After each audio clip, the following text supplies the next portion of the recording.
And the guys who know stuff about running, half will agree and half will disagree with me. Running form is one element of running. Improving your running form, you will be able to decrease your injury rate a bit, and you might become a bit faster. But if you take that out of the whole picture of running, that bit plus bit is just 2 bits, and there are maybe 100 bits. Welcome to Corporate Warrior, the podcast that brings you the best advice on how to improve your health, optimize performance, and maximize productivity. With your host, Lawrence Neal. This podcast is brought to you by HitUni.com. HitUni.com are a provider of amazing online courses for high-intensity training qualifications. HitUni comes highly recommended by the best in the field, including Body by Science co-author Dr. Doug McGuff, Discover Strength CEO Luke Carlson, and trainer and founder of Bay.com, Drew Bay. It was founded by my friend, author, and longtime personal trainer Simon Shawcross, who's also been a guest on the podcast. Simon has 15 years experience training clients and has supervised over 15,000 high-intensity training workouts. Using knowledge from experts like Skylar Tanner, Dr. James Steele, Dr. Ellington Darden, HitUni is a goldmine for learning everything to do with high-intensity training. The courses are delivered online through the website, where you can learn via a variety of multimedia materials at your own pace. There's online support and a discussion forum where you can share ideas and ask for help. To learn more about high-intensity training and improve my own results, I started their personal trainer course. The content is amazing, the courses are really easy to follow, and each section is organized into bite-sized chunks that give you a real sense of achievement after you complete each one. I should also mention there is a DIY course. So this is the course for you if you're not necessarily a personal trainer, but you want to learn more about high-intensity training and how to implement it for maximum benefit in your own exercise regime. To get your exclusive Corporate Warrior 10% discount on any course you purchase, simply head on over to hituni.com, that's HITUNI.com, and enter the coupon code CW10, that's CW and the number 10. So again, head on over to hituni.com, pick your course, and enter the coupon code CW10 for 10% discount. Thank you for your support. Hi guys, I am Lawrence Neal and welcome to another episode of Corporate Warrior, the podcast that teaches you how to optimize your health, exercise, business, and lifestyle. My former guests include people like paleo pioneers Mark Sisson, Rob Wolf, high-intensity training experts like Dr. Doug McGuff and Drew Bay, through to successful entrepreneurs like David Allen, Noah Kagan, and many, many more. Today's guest is Jens Jakob Andersen. Jens is the founder of RunRepeat.com, the biggest running shoe review website on the internet. RunRepeat gets over 1 million visits per month and has over 100,000 users and experts reviewing running shoes.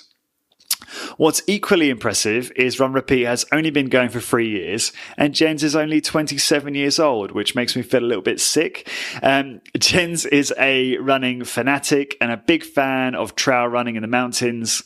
His fastest 5K is 15 minutes, 58 seconds, which is pretty damn fast. In this episode, we discuss how to optimize running efficiency and performance, the benefits of running, how to identify and purchase the best running shoes for you, the most important variables to think about when selecting running shoes, which are actually quite a surprise and might not be what you're expecting. And lastly, we talk a lot about Jens' business, RunRepeat.com, and how he's grown it so quickly and so successfully, which is very, very counterintuitive in terms of the way he's done that. He practically uses no social media at all, and is focused purely on product and specific marketing channels like PR and big media, for example. And we talk about much, much more. So for all the show notes and links, please go to the usual place, and all the episodes will be listed there, which is corporatewarrior.org. Don't forget to hang around at the end of this episode where I tell you how you can get a free gift. And now I give you Jens Jakob Andersen. Jens, welcome to Corporate Warrior. It's a pleasure having you on the show. Thank you for having me. So as we were just talking there before we started recording, listen to a few podcasts you've done already. Really enjoyed the one you did on Runnified and the Conscious Runner podcasts. So I will link to those for more context on you, your story, and to just give more information in terms of, in addition to what we'll be talking about today. just to kick things off, you've been running for a long time. You used to take running very seriously. It now sounds like you focus more on your business. But I'd love to hear about your kind of running achievements. Yeah. So I started running after I got my first real injury from playing soccer. I was dreaming of becoming the next Ronaldo or Messi, and my lower back just crushed my dreams. So I picked up running instead, actually just to stay in shape. And it turned out I really enjoyed it. I ran a lot for myself, and just really wanted. I gave myself like monthly goals. Just in every month, I had a test run. So I would focus on my 5 kilometer.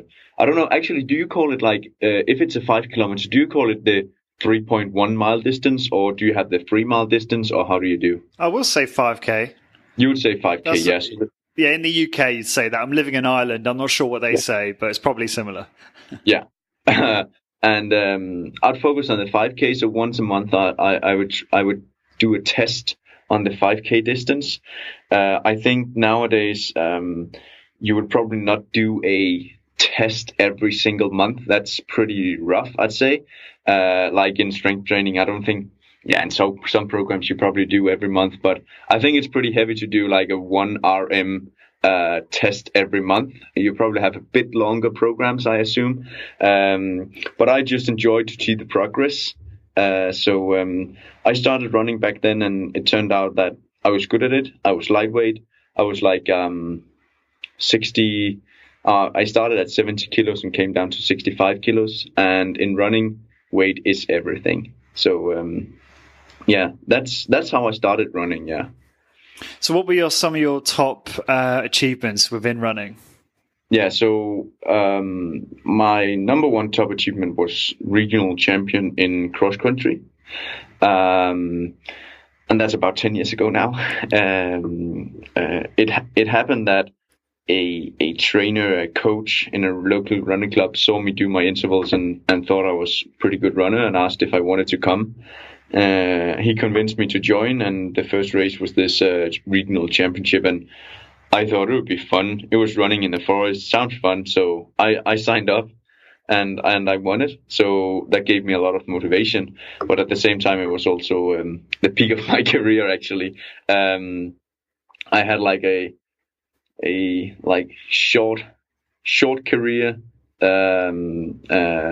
And my best 5K time is 15 minutes 58. And at the time being, I think it was among the fastest times in Denmark. But I also went a lot of training into it. So yeah. Yeah, you said on another interview, you said it was the second fastest 5K time, and is that in Denmark, or was that like in Europe or worldwide? No. I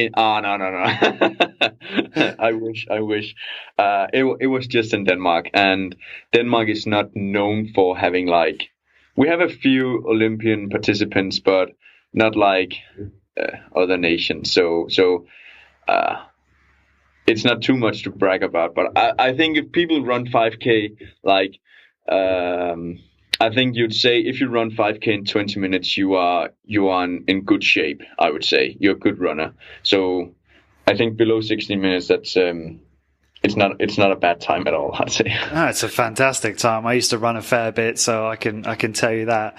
What's your 5K? Oh, I have absolutely no idea. I couldn't tell. I think the only time I could probably tell you is I think I could run 10K in 35, 40 minutes, which is probably average. Oh, that's fast. Ish. Maybe a bit more than that. Maybe more like 40, 45 minutes. I'm probably embellishing. But yeah, I've thought about getting back into running on more of a part-time basis. Because I do none really apart from basketball. I play basketball, and I do strength training, which is my main kind of fitness focus. But I have wondered, because obviously, and we can talk about this a bit later, but strength training has excellent impact on one's fitness performance in terms of running performance. So I'm curious in maybe experimenting with doing some running in the future and maybe some fun runs and things like that. Because I used to do things like Survival of the Fittest, which is similar to Tough Mudder, and I'm sure you're probably familiar. I need to ask you, where are you recording from at the moment? Are you in Copenhagen or? Yeah, I am in Copenhagen, yeah. Oh, I was just reminded me to tell you that I visited Copenhagen a few years ago with my girlfriend. Yeah. Absolutely beautiful city. Freezing. And I came very, very under equipped, and I had to actually buy a load of warm clothing. And all you guys are like, you know, broad and 6'4" plus. So I barely fit as small. So yeah, well, I'm happy to contribute to our economy. Thanks for that. You're most welcome. But I felt quite emasculated when I had to go through that shopping process. But beautiful place, lots of lovely food, and the people are lovely. And I will be back at some point. And this is going to sound like a completely random question. How many, as someone who, you know, loves running and runs a running website business, how many pairs of shoes do you have? So, you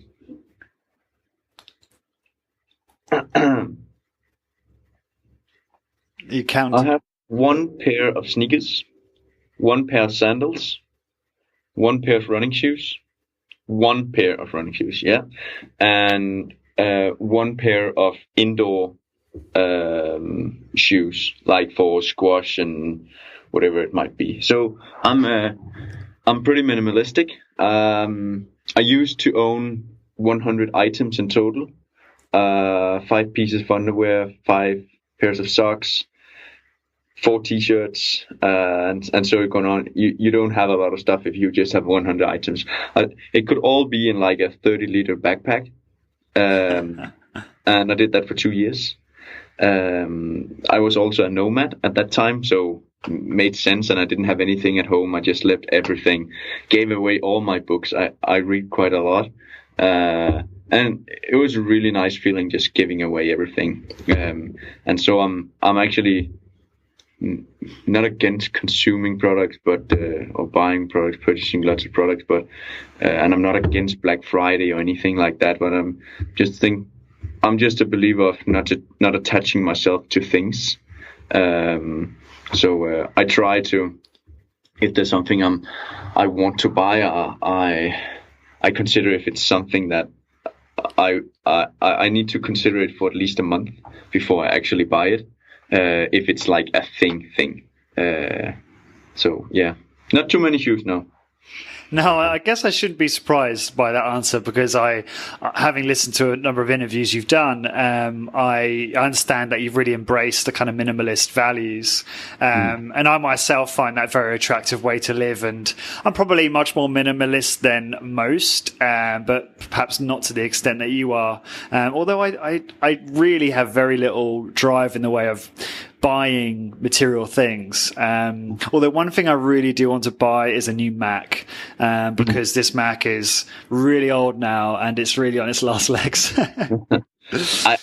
So the listeners probably cannot see this video recording, right? But I can tell from the background of your room that you probably are minimalist, because there's nothing on the wall.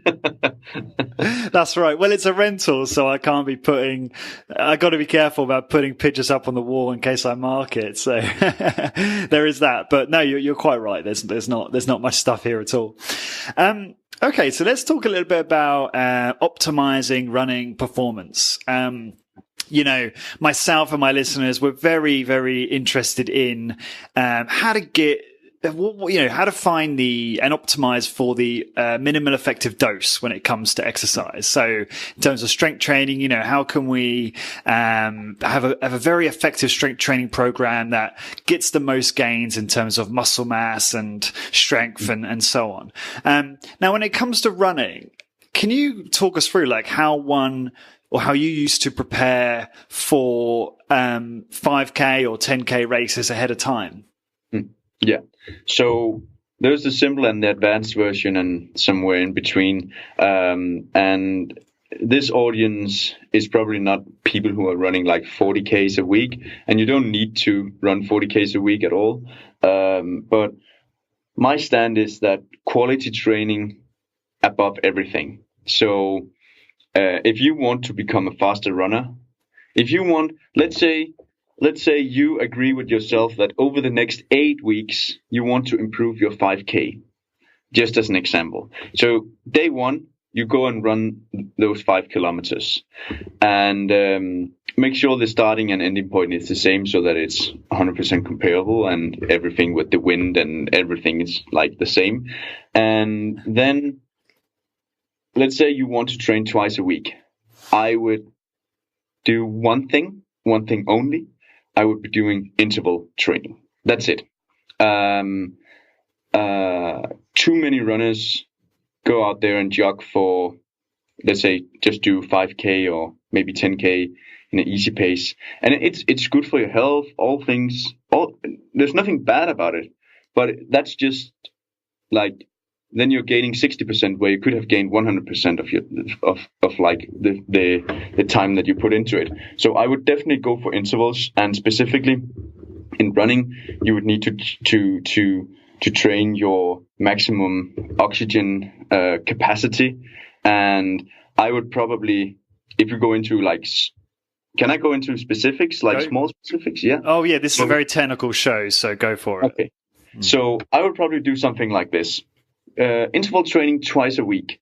And then you have 2 parameters. One is distance of the interval, and you have short and long. Okay. Short will be 200 meters, 400 meters, and up to and including 800 meters. So 2 to 800 meter intervals. And long will be from 1 kilometer to 2 kilometers. Okay. Then you have the other parameter you have is the length of the break. And here you would have short breaks and long breaks. And short breaks would be somewhere around 1 minute. And long breaks would be around 3 minutes. Okay, you can actually just do 1 minute and 3 minutes. And if you combine those two, you have 4 outcomes: short break, short distance, and so on, right? And then you simply do one of each, or you do like day 1, you do short, short. Day 2, you do short, long. Day 3, you do long, short. And day 4, you do long, long.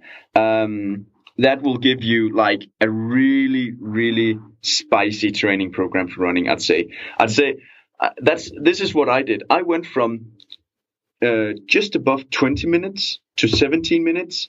So that's more than 3 minutes. I think it was 3.5 minutes by running interval training 2 to 3 times a week.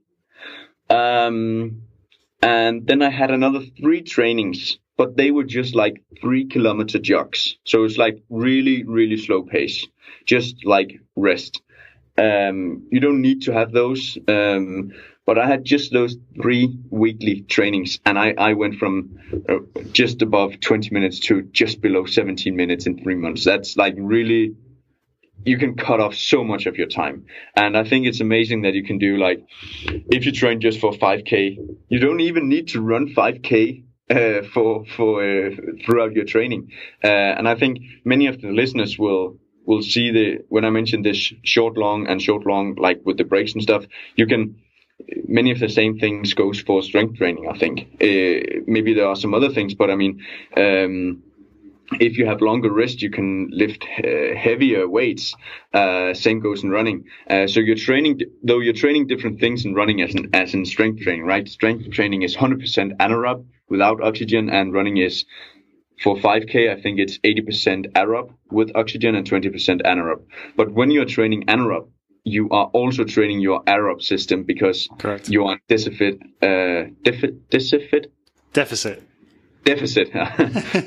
of oxygen. So you will be like consuming all your oxygen. So that would be my training program.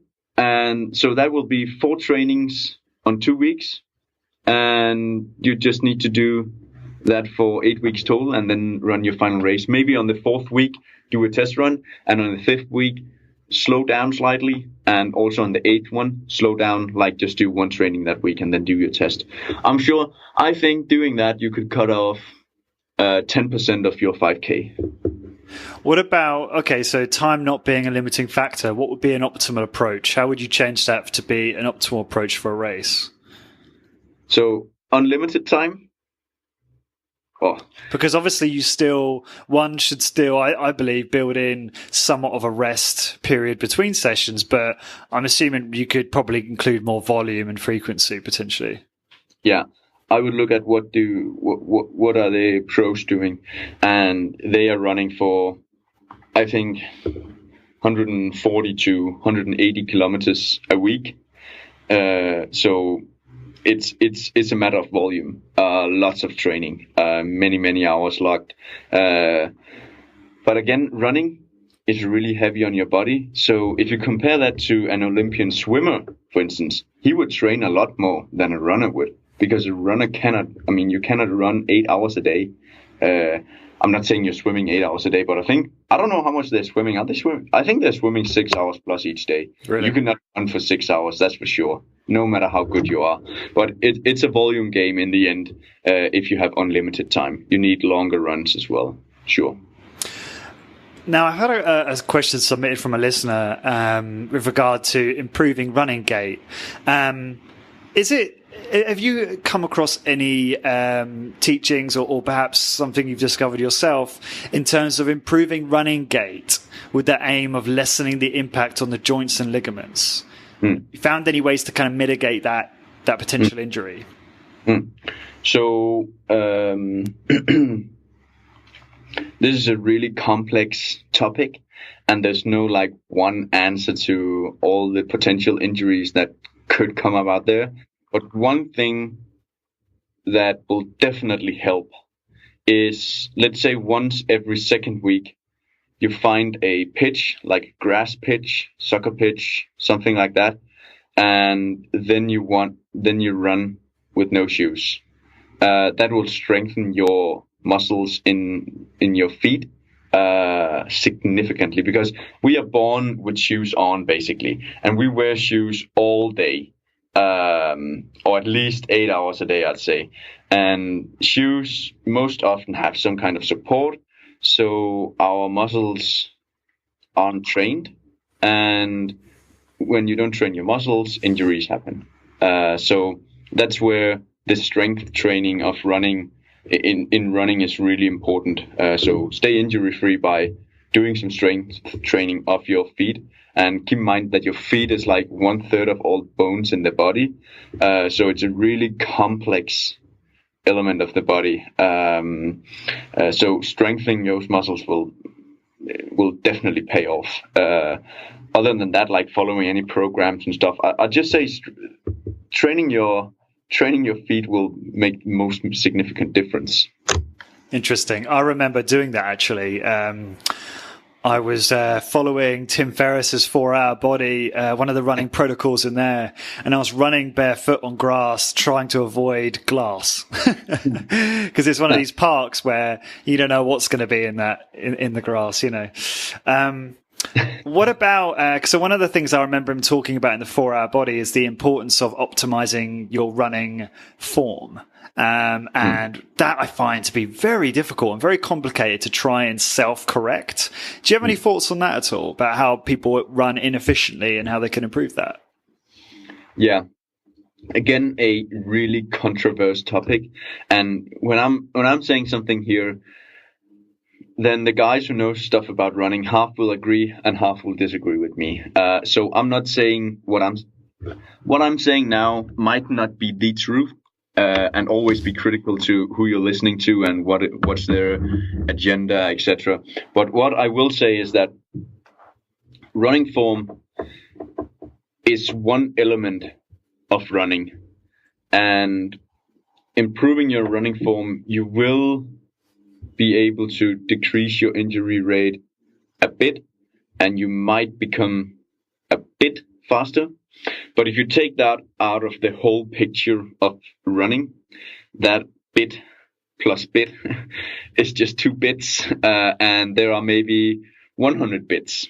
And the shoes is maybe one other bit, and the remaining 97% is your effort in your training. So I would say you can learn many good things about your running form. And I'm not saying you should not spend time on it, because it can be fun as well, and you can learn new things about your body, etc.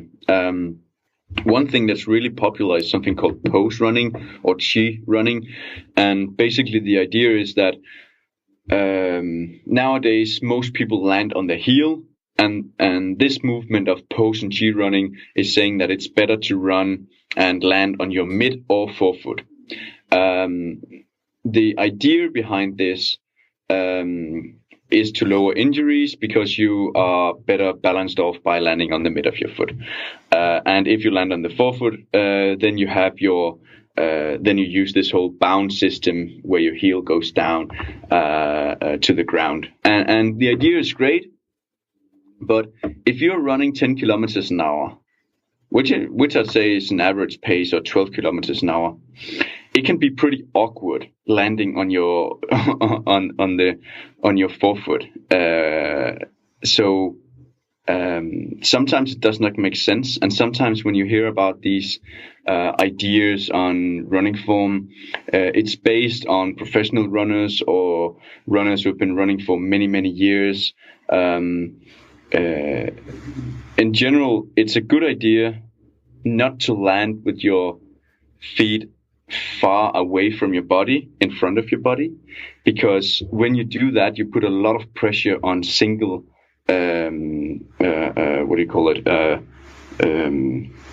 joints. Whereas if you land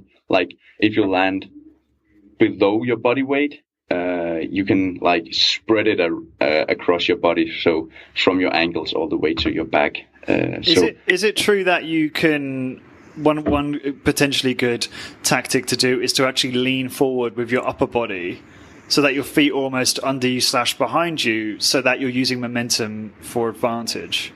Yeah, that's one general advice that one can do, like leaning slightly forward, not overdoing it, but leaning slightly forward. But generally, one should not overdo anything. And if one is to take up another running form, I mean, if you Google it, you'll find thousands of opinions about this. And one general thing I'm supporting is that one should not start doing something like full time tomorrow. One should do it gradually. So don't just from one day to another change your running form completely. That leads just to one thing, and that's injuries. Good advice. Cool. Okay. So how often are you running at the moment? I run pretty much on the soccer pitch. At the moment, I just came back to soccer and I love it. With soccer, the difference between soccer and running, besides there being something you're chasing, you have a lot more variation. Though I think soccer has more injuries than running, even though running is really repetitive sport. I run maybe twice a week now. Oh, in addition to the soccer? Yeah. And yeah. By the way, we can call it football because, neither of us are American, so... That's true. I think I've used myself to call it soccer, and here in the office, I'm in a co-working office, and once in a while I say soccer, and they say, you can say football, it's okay. Yeah, absolutely. Did you guys make the World Cup this time round, or we did. We did. Congratulations! I wasn't sure. I'm not. I've not been keeping a close eye on what teams made it in and who didn't. So doesn't interest me too much either. So, no. Do you watch any of the games or not so much? I was actually at the stadium, and we went to playoff with Northern Ireland. Okay. Ireland, and we beat them. But other than that, I don't watch too many. I don't watch games at all, actually. too busy building an empire. That's why. Okay, so just quickly before we come on to how to buy the right running shoes, can you emailed me and you mentioned there was a sentence that very much intrigued me, which is you made a bullet point that said the 71 benefits of running backed by science. Can you just tell me about a bunch of the key benefits that you've learned about that running provides? I think running now.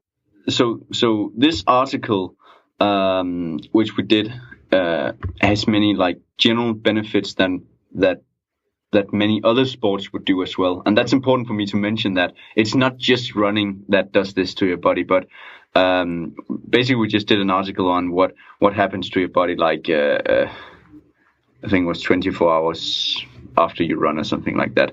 Actually inspired by, I cannot remember. Do you remember this one? What happens after drinking a can of Coke? I don't know if you've ever seen that article. Rings a bell. I can't remember it very well. Yeah.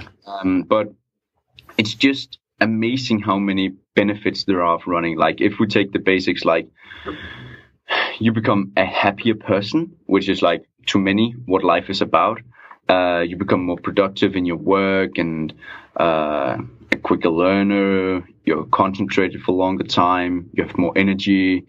The list just goes on and on. Living healthier, living longer.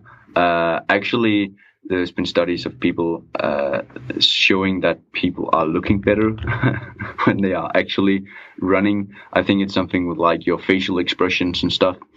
And you're looking more positive towards things in life. You feel more confident.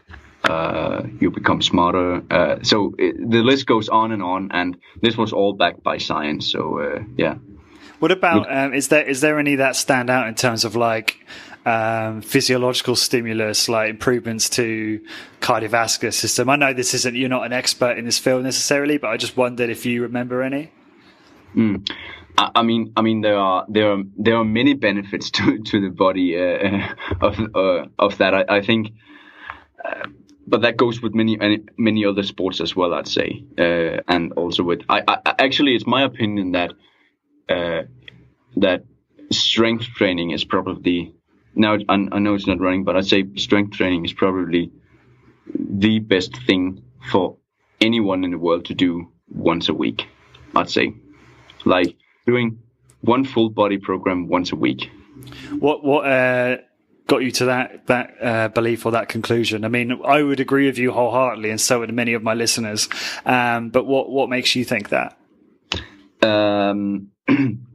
If we look at elder people, they are often weak, and to them, it's simply a no-brainer. I think doing strength training is a long-term investment in your body and preventing injuries. Doing strength training will give you less injuries than anything else you do, like including running. It's definitely recommended to do strength training if you're running as well, just once in a while. So it's stimulating your body really nicely. Yeah. Oh yeah, completely agree, and you're spot on. Let's talk about general running shoe advice. So let's say someone's listening to this and they're like, I want to start getting into running. I already do strength training, but this is intriguing and a new challenge I want to take on. How do you advise people identify the best running shoe for them? Yeah. So, now you're asking me. So let me first answer if I was someone else. So if I would be from Adidas or somewhere else working in one of those companies, or if I had a local running store or a sports store, I would tell you this. Go to the running store, determine your arch, go on the treadmill, figure out your running form, and buy running shoes based on that. And they would say that because they make money of it, and they make more money of it than if you buy it online. And now, I'm not saying you should buy running shoes online. I'm not like saying the opposite of them. What I'm saying is, above everything else, what's most important is the comfort of the running shoes. So, if you are new to running, you cannot determine how comfortable the shoes are on you if you're buying them online. No matter what information is out there, you cannot determine that. Your feet are so complex.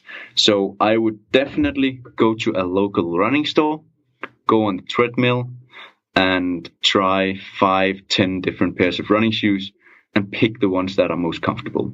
And you can say a lot of things about arch support and stability running shoes and all those things, but in the end, comfort is parameter number one. I've heard you talk about this before, which was quite fascinating and something I did not expect. You were talking about maximal versus minimal running shoes, and you said that comfort was the most important thing because of how psychological it is. And if it doesn't matter what running shoes someone uses, if they're not comfortable, they're more likely to get injured. Do you want to elaborate on that? I thought that was really fascinating. Yeah, well, I think you actually said it, but it's a Danish study.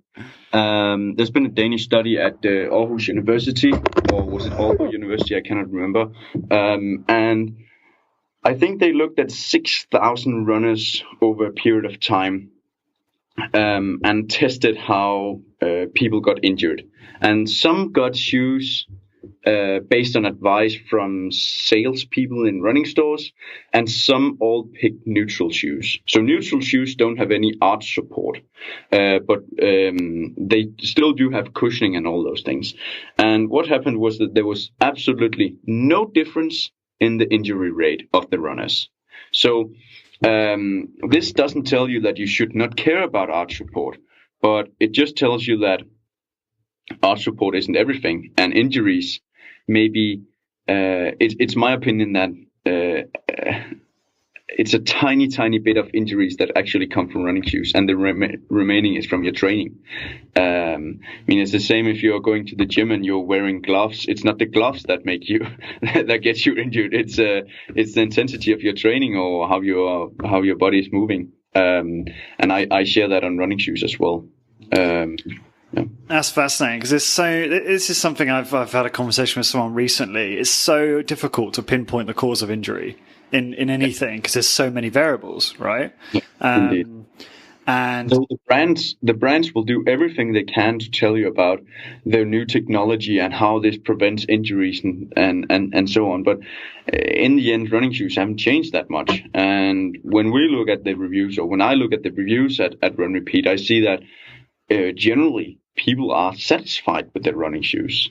It's not like half the running shoes are bad purchases or anything. I think 95% of runners are happy with their purchases. So generally people are happy with what they're buying. Do you see, I appreciate what you're saying about, the comfort being the key thing, but do you see a trend towards minimal or maximal in terms of what is most successful for most people? Or other types of shoes that I might be leaving out there? Yeah, so I actually think that in the training community, I think minimalism is still somewhat of a thing.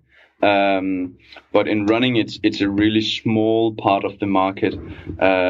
Those guys that were really into this it's not the thing anymore. Maximalist running shoes, which is like basically the opposite, really thick midsoles, the clown shoes are they called. They are getting popular now, and now the other brands, the major brands, are also making maximalist running shoes because that's where they make money. So to them, it's all about the money. Same with the minimalistic movement. So I see. My idea about running shoe market is that history is repeating itself, and now the maximalist boom will decline, and then we are back to basic until a new company comes with a great idea and people believe in that, and then we will follow that. It's all religion, but in the end, it's religion, and with religion, if there's something you believe in, it makes sense for you, and then it's fine. Then I don't have anything against that. You can go with the minimal footwear, the maximalist footwear, or neutral shoes, or whatever, as long as you believe in it. So in essence, what you're kind of saying is it doesn't make a damn bit of difference. Yeah, that is what I'm saying. I know it sounds a bit vague, but it's actually, it's my opinion. No, it's fascinating. And I think you're right. I think people they have a lot of confirmation bias and they get pulled in one direction. The same thing happens with what you're talking about in terms of the waxing and waning of different trends. The same thing happens in diet. High fat, low carb, high carb, low fat, blah blah blah. Diet is the best example of this. Sorry, go on. That I think, wasn't it the 5-2 diet? That was really popular here in Denmark like 4 years ago or something. Right. Now I don't know anyone who's doing it, but I don't know if you know of it, but...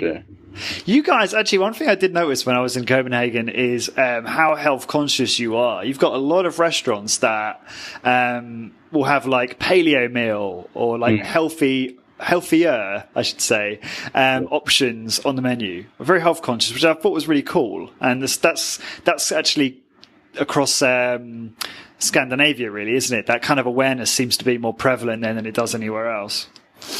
For some reason, we are interested in paying 50% more for our meals because we believe it's more healthy than having buying some salad in the grocery. Actually, I just saw a program about what's it called in English? Like these. This is a bad translation, but these extreme healthy foods, like superfoods. Yeah, superfoods, right? Yeah. How they debunked all of those, like blueberries is the best thing. Actually, an apple will do the same. Like, there's always some new hypes, and it's the same. And health was a really good example. Yeah, that's why I've really started especially in terms of my strength training research and knowledge. I've really started paying attention to the best scientific literature that I can find and trying to use that as my compass rather than and having debates with actual scientists who peer review those papers. I don't see how you can get any more accurate when it comes to your research than that, right? Because I just find like a lot of books, will unless have you studied yourself? What did you study? Oh, well, I studied English literature at university. Sometimes you also have confirmation bias when you're studying, right? And maybe if you do a PhD on this superfoods and you are a believer in it yourself already, then you might be inclined to say that it's a good thing, right? Very true. Very true. So there's bias in everything. I actually recently I was annoyed that I didn't have we don't need to discuss this. It's very off topic, but didn't have an opinion on global warming. So I decided, because all I knew about global warming was from news. It was from the front pages. That's all I knew. Sure. I didn't ever spend time reading an actual study. So I decided this weekend I'll spend 10 hours to learn all I can in 10 hours. And then I'll find my stand, and that's just my belief. And that was great, actually. But it's a big topic. Well, if you can summarize in a nutshell, what was your conclusion from that study? You can't leave us on a note like that. This is really dangerous. I think global warming is nowadays like religion. It's really dangerous. A really dangerous topic, same as politics. But my conclusion was, is global warming real? That's one. Yes. Is it caused by humans? To some degree. Is it over exaggerated by the media? Yes, that was my conclusion. So my conclusion basically is that it's something we need to do something about. But the problem is probably not as big as the media makes it. And the solutions is my opinion, should be found through technology. And a big challenge when you do something like set quotas on things is that, yes, we are able to follow those quotas here in the Western world, but what happens in the Philippines when you have quotas and things that actually drive their economy, that means that they cannot build stronger houses. So when these typhoons come around, they still have these poor houses which will kill people. So in that matter, it's like a trade-off.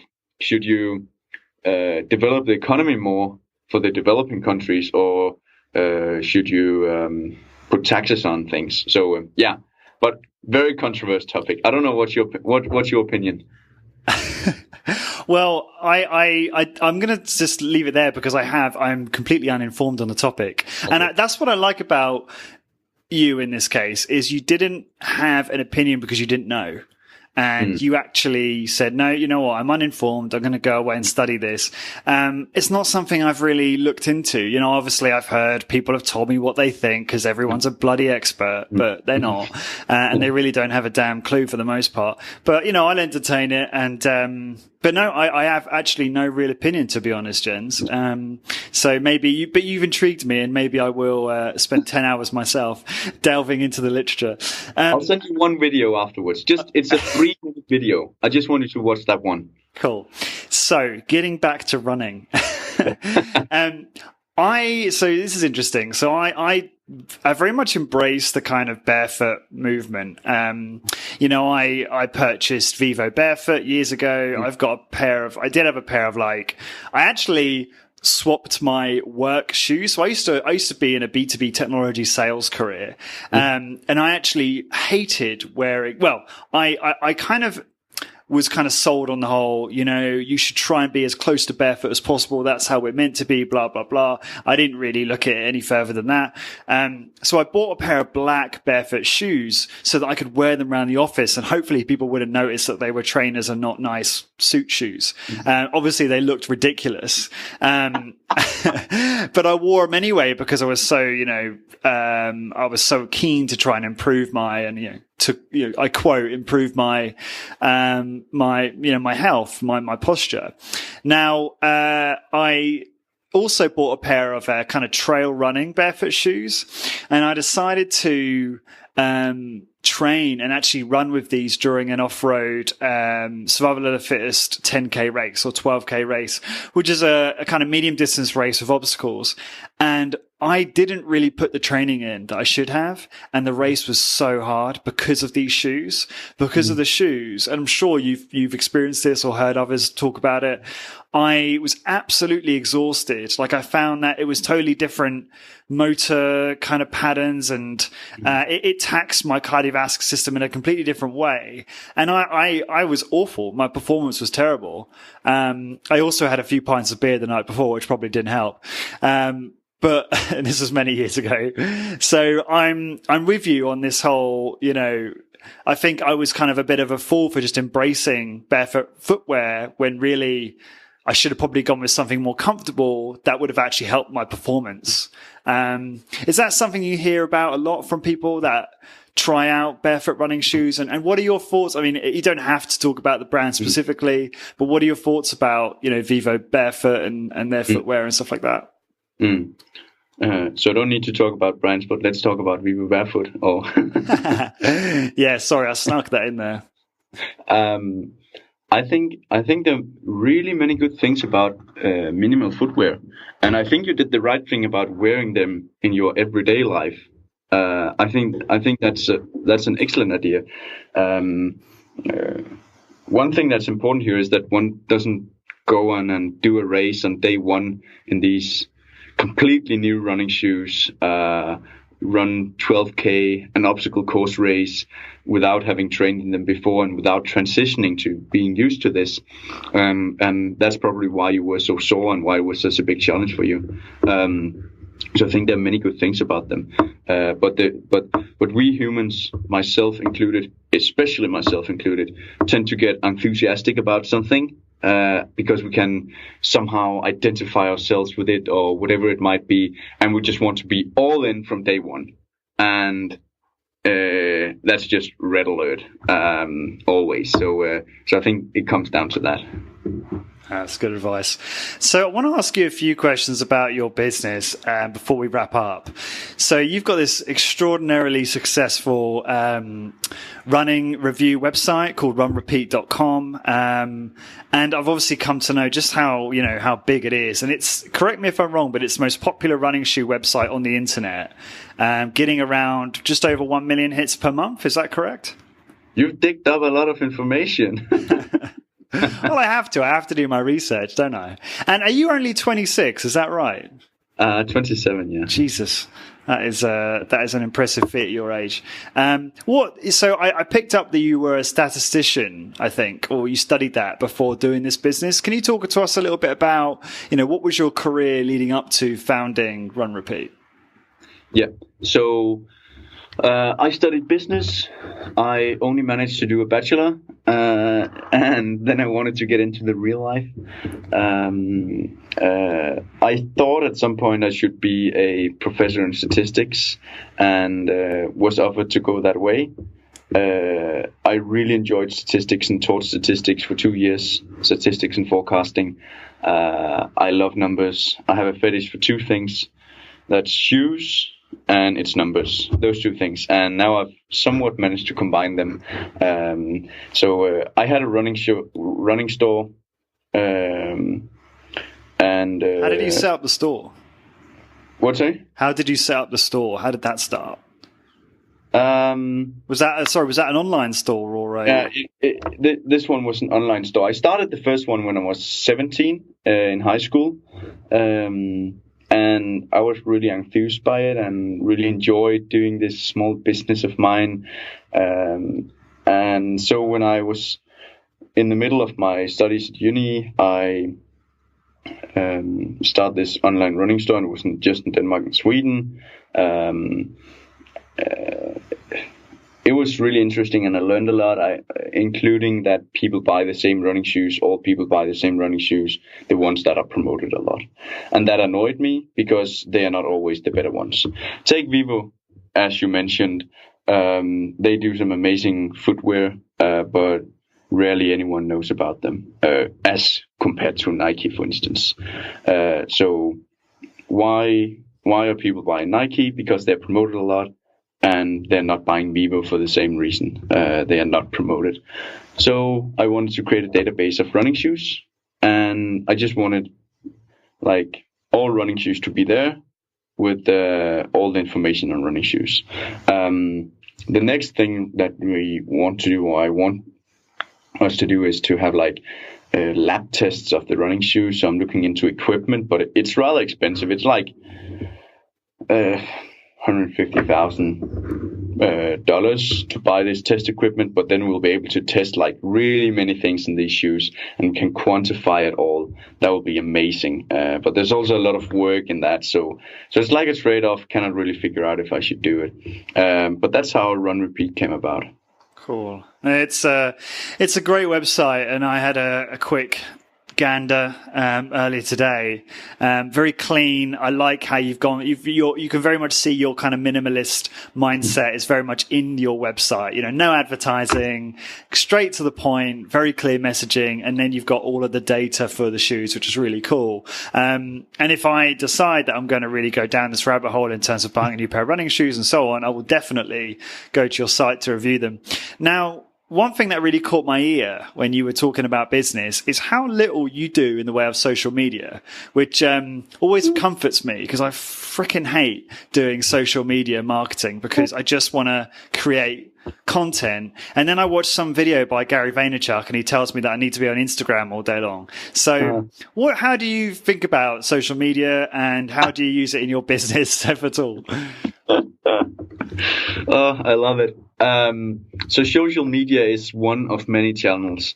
It will work for some, and others it won't work for. Did you go to Run Repeat's Facebook page? I haven't, no. No, okay. There's one post, and it's probably 2.5 years old, and all it says is, we appreciate your like of the page, but don't expect any updates. We focus on building our website. That's basically what the post, what that says. I don't know how many likes we have. We probably have somewhere between 1 and 2,000, which is next to nothing, and we don't post anything ever. And the reason is, how hot is it to discuss reviews of something that's so boring as running shoes? It's not really exciting, as opposed to Kim Kardashian just having another Botox something, or now look at the images or something like that, or some controversy about politics or something, or maybe some funny cat videos. It depends on the business, and I think social media is just one way to grow your business. And Gary, your good friend there, for many businesses, it makes sense to be on social. But for us, I just decided we would rather just build the website. And so far, it has turned out to work well. And I think mostly because now I've been able to focus on a few things instead of doing everything. Because sometimes you're like, oh, you need to do email marketing, you need to do SEO, you need to do AdWords, you need to do Facebook, you need to have this Twitter account, and you need to reply to everyone everywhere. And basically it consumes all of your energy, and your focus isn't existing anymore. So I just decided we're not doing that. And all of my friends have been like, you must be present on social media. Like, you must, like, why don't you share this? And you could share that article, and this article is really cool. Like, yeah, sure I could, but all the others are doing that. So that's my take on it. That's really interesting, fascinating, actually. So what did you do then how long did it take you to get to this point with Run Repeat, and what activities did you prioritize to get it to where it is? I mean, could you give us more of an in-depth look at how you spent your time? So, I focused on two things. Initially, I focused on creating some content. Then I focused on promoting this content in some way. I'll go into that later. And then I focused again on building the product. Nowadays, I focus very much on building the product. But you see, there's one topic, I don't know if the listeners know of this topic, but it's like content marketing. So the idea is that you create something that's, let's say, an article that's really valuable, and then you hope that others will share it, right? Very often what happens when companies do this is that they make some great content, and then they are really bad at the marketing side of things. So it basically just becomes content, not content marketing. And I think I've been pretty good with the marketing side of things, and been in a few newspapers around the world that has given us some attention around Run Repeat. And then it's always a trade-off of product and marketing. So if your product is really shit, marketing doesn't matter at all, because people go to your website and they just bounce off the site immediately. If your product is awesome but no one knows about it, no one go there. Yeah, it's a trade-off. You need to do both in a way, yeah. But you mentioned some PR that you've done there. What are the actual promotional activities that you did, or that you still do? Yeah, so, for example, I can take the most recent one. We did a study on finish times, marathon finish times in the US, and found that they were consistently getting slower. So we came up with the article that American runners have never been slower. Actually, we tried to do the same in England, but it turned out the British are not getting slower. So I was so sure. I was so sure the Brits, they must have become so slow. And I was like, oh, this is perfect. The media will love it. Now we're just replicating it for England as well. And no.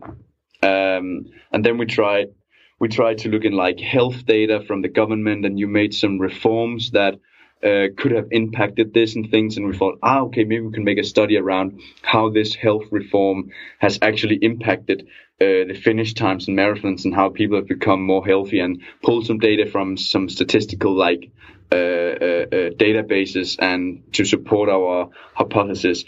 But that's very biased, isn't it? It's very biased, and we can't find anything. So we probably spent one person 2 months on that, and we just cannot find a story. So that's the thing when you do PR. It's like it's binary, because you get success or you don't. I mean, you get it into a newspaper or you don't. It's like that, right? Of course, it's not completely binary, but it's really harsh, I think, because you get so many rejections on this, and it's not for everyone. I think one should find out what one is good at and focus on that thing. And I've been decent with PR, and others might be really good with social media. Then go for that. Yeah. So, okay, so really you've just focused on the PR. So approaching, because I've noticed on the website you've got New York Times and a few other kind of marquee names. So what you'll just pitch the editors and go from there. Is that kind of how it works? Yeah. Yeah. Yeah. That, of course, I've learned many things along the way, and Sure. and learning number one, if I should give away one that's really powerful, which I don't do myself. So embarrassing, but that is always to call, never email, always call. That's advice number one if you're doing PR, and I don't do it myself because it's not that. Yeah, I just don't dare, I think. Well, it's interesting because and they may listen to this, so this will be quite funny, but I won't mention their name. So I had a very high-profile fitness magazine who I contacted. I found out who the editor was, and I DM'd them via Instagram. And the chap seemed quite interested, and then asked me to email him, so I emailed him much more information, and he was very, very, very interested. So hopefully we're going to do a piece together very early next year for the podcast, which is very exciting.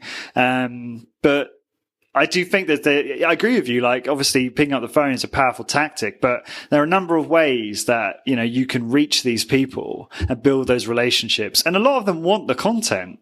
They want the content. Yeah. I think in sales, so this doing PR is basically like sales, I'd say. It's the same thing. But you should build some, now if we take the content, you should build some content and pitch people that you think you're actually doing a favor by contacting them. Like, I have this really cool podcast or whatever it might be. Shouldn't we make a collaboration on this thing? And you should really believe that you're doing them a favor. If you do that, then you don't feel embarrassed when you're doing outreach. That has at least been a key learning for me, to consider it that way instead of like, oh, I'm taking up their time and they don't want me to do this. And also, one thing I want to mention is, when I say this about calling, there might be some listeners who have seen that journalists prefer to get an email. Yeah, no shit, Sherlock. If you got 1,000 calls, or let's say 100 calls each day, and had to hear those pitches and then say no to each of them, or you could get 100 emails and just open the ones that sounded greatest, which would you pick? You would, of course, pick the email. But that doesn't mean that that's where your chances are biggest. So, yeah. And they also say social media. I think they generally don't prefer that. But it's just, you're more connected on social. So I think what you did was really good. Thank you. So just want to make sure I understand this right, because what you've achieved is so fascinating. So even in the beginning, when you first started the website, did you, it sounds like you focused on product first. So you spent all your time trying to make this great product. Were you doing any PR or any marketing activity that you haven't mentioned in the beginning? So how long, and how also, second part of the question is, how long did it take you to go from 0 to 1 million?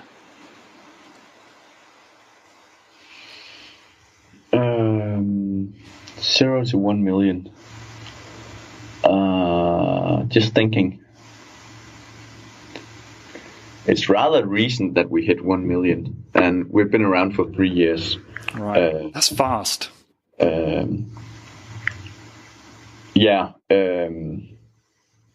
What was the first question? Sorry, the first one was, did you do PR right from the get-go, or were you just focusing on product? What kind of marketing activity were you doing at the start, if any?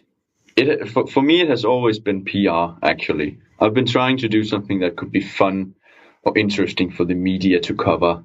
That has been what I've been good at. And then I've not focused on anything else, basically.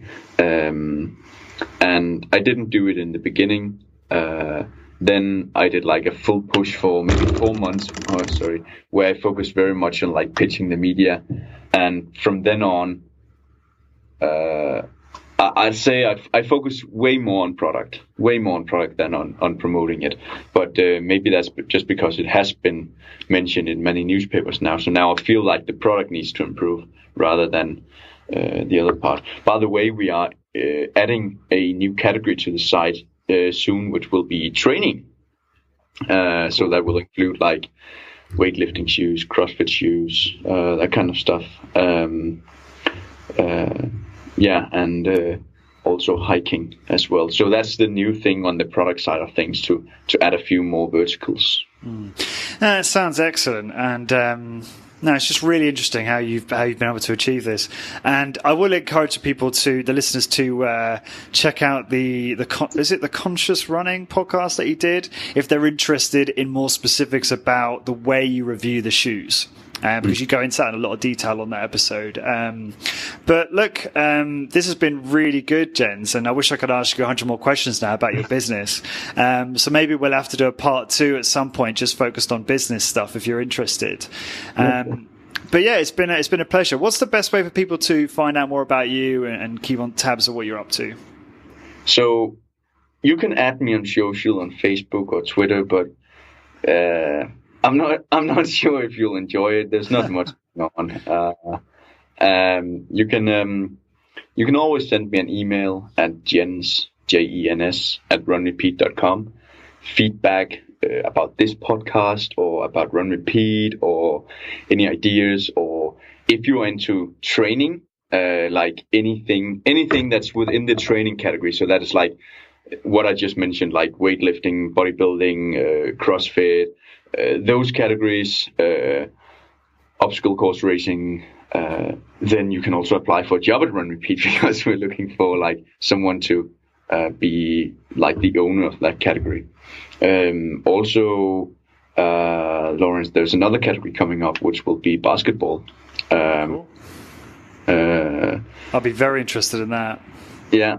There are like really many reviews on basketball shoes out there, actually, but it's also a very different market. It's very interesting to learn about these different markets, but for each of them, we need someone who is like a super geek within that area, because otherwise, sometimes there are some basics that you get wrong. But the best way is probably Jens @runrepeat.com to reach me. Cool. And one thing we didn't cover, which I'm sure the listeners are interested in, is how you monetize it. And it sounds like it's all affiliate driven through the shoes. Is that because you do a review for the shoe and then someone can buy it and then you earn a commission? Is that how it works? Yeah, you told the story. Yeah. No, I just wanted to cover that because I'm sure people are like, how is this guy making money? Sure. I think what is great about that part is that it, in my opinion, it's a win-win to the user, to me, to the company. But I also think affiliate. There's a lot of like really bad websites out there, affiliate marketers doing like some shitty content, and then they're doing all they can just to make you click to Amazon and potentially you'll buy something. Actually, at Run Repeat, we added that you must select your size before you go to the retailer, and this dropped our clicks to the retailers by 50% or something. But we believe that's a better experience, because sometimes you see a good deal in any size and you click on it. That was US or UK 15 or something that was available for £20, but in my size it's £120, so I'm not gonna buy it. So that's just a bad user experience. I think there are many really bad websites doing affiliate marketing out there. We do affiliate marketing as well, but I do think we have more quality to what we do. I'm not. We should judge that. No, I completely agree, and I think it's a great little ecosystem. And you're always putting the user first. You can see that because you understand that that's how you're going to win long term. Like it's just makes sense. So yeah, for the listeners to find this episode and the show notes, links and resources, everything that both Jens and I have mentioned for this episode and all episodes, please go to corporatewarrior.org. And until next time, guys, thank you very much for listening. I hope you enjoyed that episode. Before you head off, head on over to corpwarrior.com, that's CORP warrior.com, to get your free high-intensity training Google Progress chart and ebook with 6 interview transcripts of some of my top guests, including Dr. Doug McGuff, Drew Bay, and Bill Day Simone, on how to optimize muscle gain, fat loss, and overall health in an efficient, effective, and sustainable way. These transcripts are deliberately not verbatim. Instead, they've been transcribed in an easy read format to make it more enjoyable and easier for you to quickly pick out what you need and start getting results. To get your ebook, head on over to corpwarrior.com, enter your email address, then check your email for an email from me with a confirmation link. Once you click the link, you will be instantly redirected to a PDF version of the transcripts. This podcast is brought to you by hituni.com. Hituni.com are a provider of amazing online courses for high-intensity training qualifications. HitUni comes highly recommended by the best in the field, including Body by Science co-author Dr. Doug McGuff, Discover Strength CEO Luke Carlson, and trainer and founder of Bay.com, Drew Bay. It was founded by my friend, author, and longtime personal trainer Simon Shawcross, who's also been a guest on the podcast. Simon has 15 years experience training clients and has supervised over 15,000 high-intensity training workouts. Using knowledge from experts like Skylar Tanner, Dr. James Steele, Dr. Ellington Darden, HitUni is a goldmine for learning everything to do with high-intensity training. The courses are delivered online through the website, where you can learn via a variety of multimedia materials at your own pace. There's online support and a discussion forum where you can share ideas and ask for help. To learn more about high-intensity training and improve my own results, I started their personal trainer course. The content is amazing, the courses are really easy to follow, and each section is organized into bite-sized chunks that give you a real sense of achievement after you complete each one. I should also mention there is a DIY course, so this is the course for you if you're not necessarily a personal trainer, but you want to learn more about high-intensity training and how to implement it for maximum benefit in your own exercise regime. To get your exclusive Corporate Warrior 10% discount on any course you purchase, simply head on over to hituni.com, that's hituni.com, and enter the coupon code CW10, that's CW and the number 10. So again, head on over to hituni.com, pick your course, and enter the coupon code CW10 for 10% discount. Thank you for your support.